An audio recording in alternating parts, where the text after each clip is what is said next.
Today we are joined by Julius Ridgley. Julius resides in Pittsburgh, Pennsylvania with his wife and two children. He entered hospitality at the age of 17 and has an extensive history of working in restaurants, doing everything from washing dishes to running restaurants to corporate training. Currently, Julius leverages his talents as the Director of Learning and Development for Primanti Bros, Restaurant and Bar, a 93-year-old concept based out of Pittsburgh, Pennsylvania, almost famous for sandwiches piled high with coleslaw and fresh-cut French fries, with locations in Pennsylvania, Ohio, West Virginia, and Maryland. This position allows him to use 20-plus years of leadership experience and a lifetime of pop culture to make learning fun, help others leverage their talents, and find new solutions to old problems.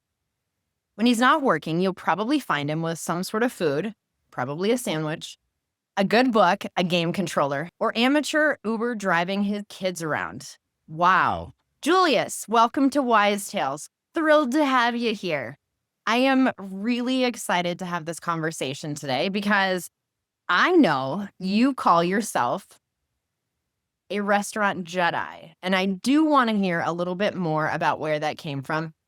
The end part of your bio tips us off just a little bit, I think, but I'd love to hear it straight from you. Yeah, a little foreshadowing there at the end. Well, thank you so much for having me. I'm super thrilled to be on here. So the restaurant Jedi, just like most things that I believe most Western males, and it's probably a global thing, it sounds cool. That's like the main motivator. I think it sounds really cool. Obviously, I'm a huge Star Wars fan, big fan of Star Wars. Love the hospitality business, been in it for a long time. And so when I think about the Jedi, I think about them as sort of like protectors of peace and prosperity in the galaxy, meaning that they're protectors of the culture, right? And that they'll defend that culture tooth and nail, or with a laser sword.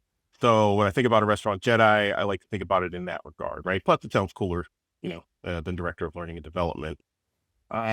I also like to think about it as, Jedi are teachers, right? And that's what I do. That's my jam. So when I think about the industry, I like to think that you could put me in any restaurant, anywhere, and I would at least not embarrass myself.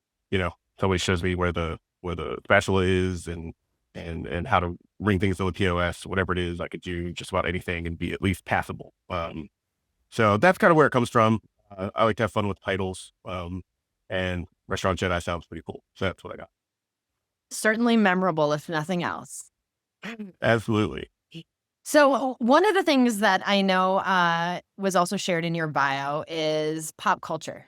I'm going to say pop culture to me means something from maybe the late 1900s, but notwithstanding, I'd love to hear a little bit about your approach to using pop culture as part of your culture building exercises, probably maybe aligned to the Jedi concept. Indeed. So yes, when I think of pop culture, I often think of the late 1900s, as my children so often like to remind me that that's where I came from, right? And when you think about it, a lot of the things from the late 1900s are coming back into style. They're remaking all the movies, they're remaking all the TV shows.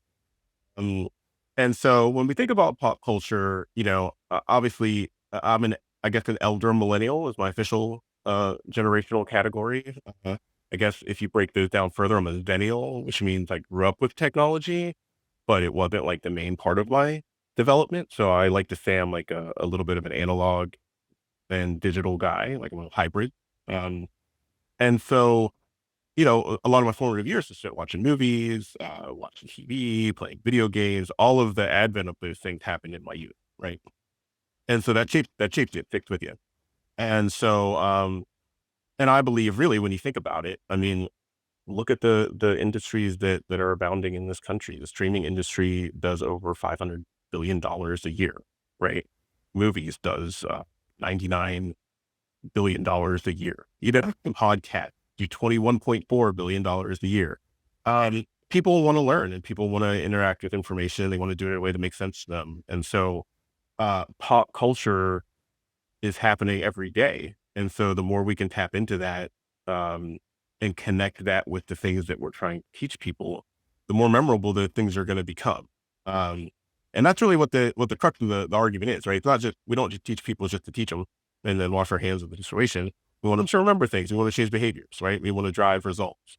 And you do that by making it entertaining or making it fun or making it something that sticks with them. And finding different avenues to do that, whether it's music, whether it's TV shows, whether it's movies, whether it's cartoons or comic strips, whatever it is.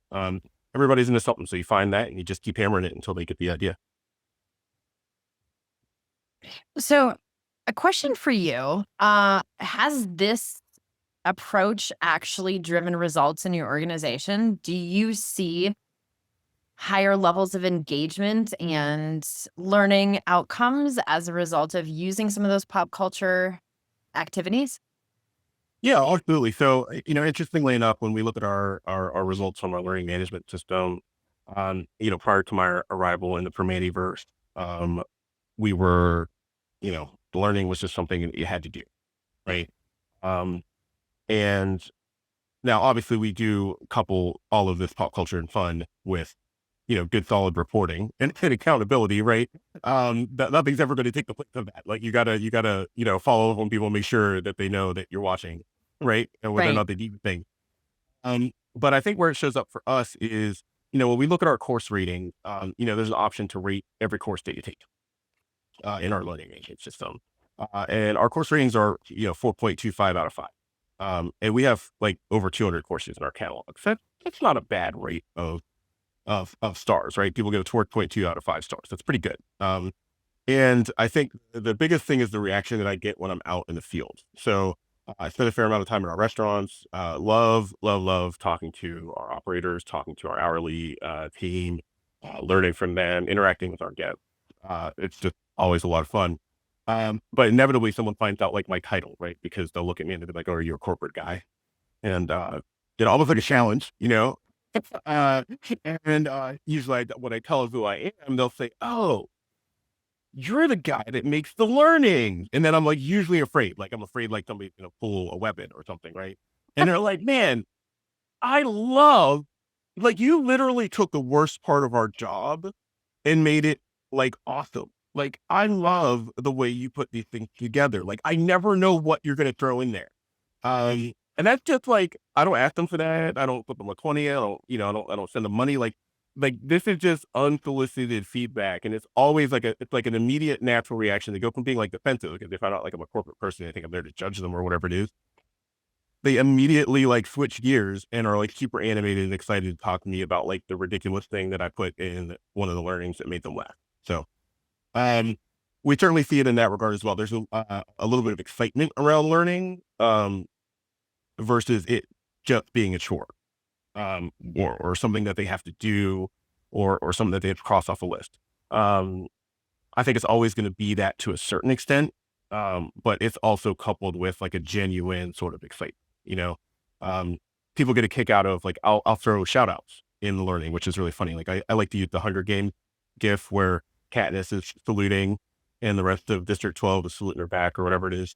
I always like to do that, and then like whenever we're saying goodbye to a menu item in an LTO course, I always like to do that, but like then reference like a prep person who no longer has to make that item by name and like subtitle the gift with that. So that, and then inevitably people start, sending me messages and be like, "Oh, I can't believe you gave Mel a shout out. That's awesome. It's so funny. Ha ha ha." Or like Mel will respond back, "Yeah, I hated making shut up. They're terrible. I'm so glad they're gone." That's what Mel felt like. So, certainly some of it's anecdotal. Some of it is, like I said, the course ratings. We go by that. We take those pretty seriously as far as how people rate us. There's also comments. People will put in comments about the course. I sift through those sometimes. Most of them are very good. Some of them aren't as good. We take those too. We take them all. They're all instructive. Um, and then I would say too, like our adoption rate with the LMS has really skyrocketed over the last year and a half. Our team has really moved from like a 75 to 80% adoption rate of completion of courses to into the mid 90s, like 90 to 95% consistently.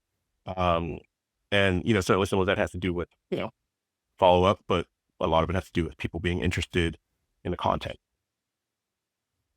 So I just have to say, when I am searching IMDb for my next movie I'm gonna watch, Yeah. anything over like a 3.5 is fair game for me. So it sounds like your courses are definitely something that would show up on my radar. So congratulations. Um, Awesome. You know what? I'm gonna put that in my next performance evaluation. I need to actually finish filling that out. So like I'm gonna put that in there. Like compared to IMDb or Rotten Tomatoes, that's a good one. I should See, compare that and see where I'm at. right? We're Changing always lives. looking for measures of success. And I think you've got two qualified benchmarks right there. Changing lives. Do that? Look at that. Everybody write that down. So, a couple of follow-up questions I have. So, Mhm. when you're talking, when you think about engagement, right? We can look at completions, we can look at adoption metrics. We talked about those a little bit, but one of the things that I think that you said was really interesting was people reaching out to you. So, not only this engagement piece where you're doing these shout outs within these trainings and creating those stories, right, that people can personally attach to, but then their interaction with you back. So is that something that you have found to be sort of a culture driver? Is that something, when we think about Restaurant Jedi and keeping the peace and building the culture, is that something that you have found to be maybe a more quantitative or qualitative measure rather than, just relying on those completions? Sure. Yeah. I think anytime you're looking at things like about how people feel, or how things make people feel, there's always going to be a little bit more of a qualitative, Mhm. measure to it rather than hard numbers. And and I think when you look at things, the reactions that people have to the things can be all over the place, right? And you can't necessarily put that on like a Likert scale, right? That's hard to do. Um, I always tend to think about it more in yes, you need those hard numbers for sure, right? I mean, that's table stakes. You got to have those things. Um, but when you're thinking about mindset, um, which I think is really what we're talking about, what are people's mindset about the thing? How do they feel about it, right? When they have to approach it or do it. Um, you can't necessarily measure that with a stick, but you can measure it with reactions, right? And how people um, are buying into or following what you're doing, right? And again, how memorable it is, right? So when you have something like that where you put something out there and people play back at, right? They at least saw that far into the training, right? Yeah. Or that they at least got something out of that information, right? And that they know that that item's no longer on the menu, right? Because it definitely stuck. Um, and so the reactions that people have, I think, is something that you have to get by being out there and talking to the people and connecting with them as much as possible. Um, and so sometimes you have to do that in person. Sometimes you can do that virtually, sort of like we're doing right now. There's any number of different ways to get at that. But when you're thinking about the culture itself, I think it's all about how people feel and how people react to you. So a lot of the times the reaction that we get as learning folks is less like, oh, you're like a corporate guy that I should be afraid of. Not that you should be afraid of anybody in your office. I mean, they're on your team, right? You know what I mean? Um, but we're not there to judge you. We always say like the worst thing that can happen if we come into your restaurant is we're going to learn something together. Like, that's the way it's going to be. We're going to learn something together. Um, and I'm going to learn from you just as much as you're going to learn from me. You're going to learn from each other probably more than you're going to learn from me. And so by driving that kind of mindset and that sort of thinking around learning, it does help to drive the culture, right? Because you're driving a culture of a growth mindset. We're not out here like actively trying to make you fail. We're here to help you get better, right? So if I know something that you don't know, I'm going to share that with you because I want to help you get better at what you're doing. If you know something I don't know, I'm always happy to. You can bust me on not knowing something and put it in my face, and I'm happy about that. That means that you know more than I do, and that's great. We have to learn from each other. This thing is a collective experience. So, um, and then I think too, like when you look at the way that the teams function, the way our operators function, as far as like the general manager and the folks running the restaurant, the management teams, how they react to the learning and how they view it. Um, when they don't view it as like this unbearable thing that's just something that you have to cross off the list, but something that's going to help them, right? Where they look at it as like, yeah, that LTO course really gave my servers the idea of what was going on. I had to just follow up in pre-shifts, right? It makes life easier for them. So they have to understand that, but the training and the learning has to be something people want to engage with, something people want to do. So one of the questions I have for you, well, I have so many questions. Let me start with this. If we're thinking about something that our listeners could do tomorrow to incorporate some of those pop culture aspects, some of those unexpected, and I think the word you used was exciting components to training, where would you advise them start? Well, I think authenticity is key, right? So you have to be real in order for people to buy in. So it has to be something that's authentic to you. So if you don't like Star Wars, first off, we need to talk. And Heard it secondly, here, folks. yeah, Look them up on LinkedIn. yeah, I'll buy you a coffee. We'll talk about it. But you don't want to use that as your angle, right? If that doesn't work for you, you don't know anything about it. Right? You want to pick some things that are authentic to you, and that's what I always kind of start with. Like, what are things that are entertain me or that interest me? Then I try to think about the audience themselves, right? And I try to think about, okay, well, who am I dealing with? Well, we're dealing with a multi-generational workforce, right?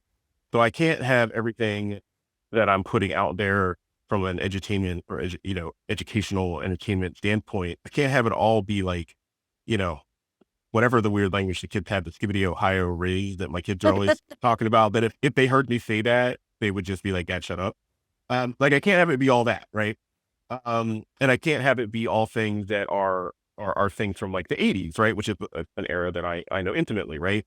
So you have to kind of like think about your audience and kind of think about what kind of things would pop with them, right? So I like things that cross, genres, right? So things that were books that turned into movies. So like Harry Potter's a rich trove of things, right?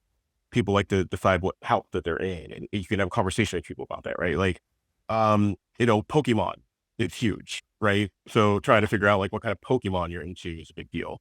Um, so I think, like I said, first be authentic. Second, try to think about your audience, right? Think about who, like, try to make it, put in different things that different people would connect with. That's really important because then everyone can kind of see themselves in Mhm. your training, and they understand that there's a person that's really thinking about them behind the training that's coming out. And then I think last but not least, um, I just think it's really important to just have fun with it. Like keep it safe for HR, right? Keep getting them checked, but have fun with it. Have a good time. Like, you're creating learning, and if for us, we make beautiful sandwiches, lunch cake sandwiches, right, with Ugh. French fries and coleslaw on them. It is not that deep. We're not performing heart surgery or brain surgery. We're not flying planes. So have fun with it. Try to have fun with what you're doing. It'll make the experience more fun and better for you. And when you're having fun while you're creating the things, it's going to be better for the end user and the person that has to consume it. Like, could you imagine like a depressed filmmaker trying to write comedies? Like, it's not going to work.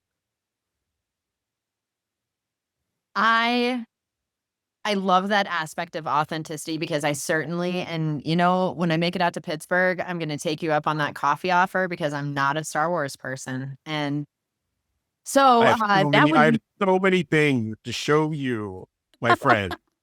that would not be my angle. Um, but one of the really interesting things that you talked about is going out into the stores and talking with people and learning from each other and them learning from each other and all of those components. How do you effectively navigate that bridge between technology with an LMS and those in-person sort of experiences? What does that look like for you? Do you have a 60-40 ratio? Do you have any mathematical equations you could share about what that training looks like? Or how do you integrate the two to make an even better, more exponential experience? Sure, I don't know if I have a mathematical equation, not like a hard mathematical equation.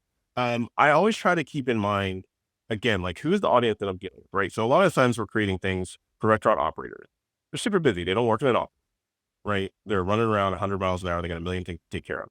And they have like real legitimate deadlines. Like I have deadlines. I think they're due tomorrow, right? But if I don't do them, like I might get chewed out. I might get fired, right? If you don't deliver someone their sandwich, like you're right there and they're hungry and they have sharp objects at the table. Like you are in danger, right? So you really have like no time to sit down and do like a 30-minute training. Like that's not your jam. Okay. Taking you out of your restaurant so you can come to a 4-hour workshop and listen to me tell you everything that I've learned in my life, right? You don't have time for that, right? So that's where I think sort of like a blended approach can be very helpful, right? Because you have to keep the attention span uh, and the time constraints that your people are working under. You have to keep that top of mind. So any type of thing that you want to do, whether it's a development program, whether it's a leadership training program, whether it's a job readiness program, you got to have a mixture of in person and you got to have some of it virtual because there's no way you can do it all in person nowadays. Like it's just really hard, and with the number of restaurants we have and footprint we have, it's just very hard to do everything in person, bring everyone to one place. So, bring everybody together for a session where they're going to meet in person for 4 hours and then they have things that they have to do on their own. Like they have a clear roadmap of what they have to do and what the requirements are, what the expectations are, and then like a virtual meeting, right? Where we all get together and we talk about what we did in the past months or whatever the time frame was, and what we've learned, and what our results were, right? Um, and then again, another month or whatever the time frame is of assignments and things that you have to accomplish, right? That allows them to get the learning that they need, right? It does give you that group sort of mentality where you're gonna get the opportunity to learn from each other, which as I tell them all the time, I'm just here to like create an environment. You all are going to talk about what you do in your restaurants and you realize that you're all doing the same things. You all have the same problem, right? You all have the same, like, long tenured daylight dishwasher who's like a philosopher and also like might want to fight you in the parking lot. Maybe, I don't know. Who knows what they're into, right? Um, that just the names are different, but they're the same things, right? Um, and the more people can have that, like, and they realize that they're not alone, they're the only one going through these things, then that's when like they can really actually learn something and grow. Right? So doing that allows them to have the same experience as it would be if we brought them in for a whole week and did a bunch of workshops every day. But you're just spreading it out over a time frame, say maybe 3 months or 4 months. Um, and you're allowing them to interact with the stuff in a time frame that makes sense with them, like in their schedules. They're able to work on their tasks or do their things whenever they want, as long as they get it done within the time frame. And then they know that there's dedicated time where you have to be available, whether it's in person or virtual. That's a lot easier to stomach and a lot easier to execute based on the realities that our operators face. Um, so, and I think that really does sort of, again, back to the culture piece, that lets the people know that, hey, like you see and understand from a home office standpoint what the culture going through. And you're going to try as best as possible to create things that fit their schedule. Now, am I going to have to inconvenience you and have you come out of your restaurant? Yeah, probably. Right. But at least I'm going to try to make sure that it's worthwhile. Right. And I'm going to try to minimize that as much as I possibly can so that you can get back to, um, so I think that that's all really, really important stuff to keep in mind. Um, but I think it all depends on what the objective is, right? As far as like how much of it is in person, how much of it is virtual. It depends on the project, depends on the objective, depends on what your desired outcomes are, and I think you have to tailor it to that. So that's why I don't have a hard and fast math rule. Um, but I don't think anything's ever gonna replace human interaction. Meeting with someone face to face and talking with them is great. But I do think that there's plenty of things you can do virtually in this type of a setting where you can really get to know someone and spend some time with them. I think people just want people to spend time with them, right? That's really what they want. They want you to spend your time on them, and how you do it doesn't really matter. Whether it's a phone call, whether it's virtual, whether it's on Teams or Zoom, whether it's an in-person visit. When you spend time with someone and you're really, it's a good conversation, it's a good interaction, it's time well spent. Doesn't really matter how you do it. Now, I will say if you're going to do it in this type of a setting, you got to like almost treat it like you're on stage. So if you're on stage, you got to do everything a little bit more exaggerated. You got to be a little bit more extra, um, because you're missing like like you're not 5 feet away from me, so like I can't necessarily read all your body language and your cues and like and all that kind of stuff. So you got to be a little bit more over the top in those types of settings, but you can still get the point across, and you can still develop those interactions. I really thank you. That mm, relatively speechless here, which doesn't happen often. I really like that acknowledgement of those shared experiences, right? We are all sort of 99% alike in our experiences, and sometimes that validation is exactly what you need to continue to move forward. And so using technology as a complement, as opposed to a replacement for a lot of that humaning that we do every single day, I think is a great story. So my final question for you is something we ask of all of our guests. If you could design your own bumper sticker, what would it say and why? Ooh, bumper sticker. It's like very like presidential. N- it's kind of throwbacky, but it's fine. I It's like it. No, I like it. I like it. This is good. Okay. Um, because I'm extra, can I give you two? Can I give you like a serious one and then like kind of like a funnier one? of course, of course. Okay. All right. So the serious one would be, I think if I was going to make a bumper sticker and put it on my car, I think it would say leave a path, because I do feel like we're all on this journey together. Um, and you know, like if you ever like are out hiking in the woods, um, and you kind of get off the trail, but then you see like a path that somebody else has cleared. It's kind of comforting, right? Because you know somebody else has been this way, right? Mhm. And if they got through, you can get through, right? So leave a path for others to follow. Now you can certainly do whatever you want with that, but that's what would be the intent of the bumper sticker. And I think that when I think about how I am as a person, sort of like what I'm supposed to do here on Earth, like that's my whole goal, right? Is to really just leave a path for someone else.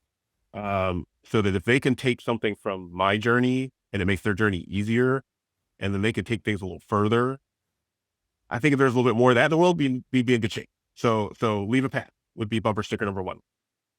Bumper sticker number two, which I think is funnier, is advice that I actually got from a line cook many years ago. I was leaving a restaurant and everybody had like written like had given me a card and they wrote like things in it like Julius get locked, Julius we love you, Julius never come back, like all these things, right? And one of the cooks wrote, "Don't get any on you," and that was the end of his advice.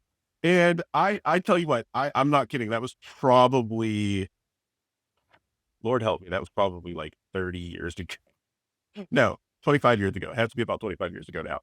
Um, and that has stuck with me all these years. And I still to this day don't really even know what he meant, but it just applies in so many scenarios, right? Like just don't get any on you. Whatever you're doing, don't get any on you. So shout out to, I will not name the line cook, but shout out to the line cook that dropped that piece of wisdom on me. Well, hopefully this particular person is listening and now they're quasi famous, and I appreciate that.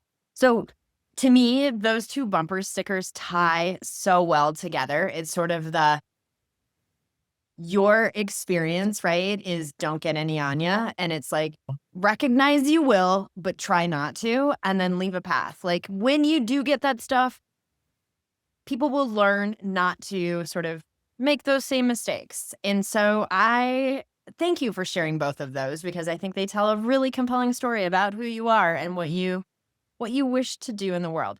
Julius, this has been a really fantastic conversation. I'm so grateful you joined today. And I wish you the best of luck in introducing all of maybe the younger generation in the multi-generation workforce to all of the immense benefits the 80s and 90s produced.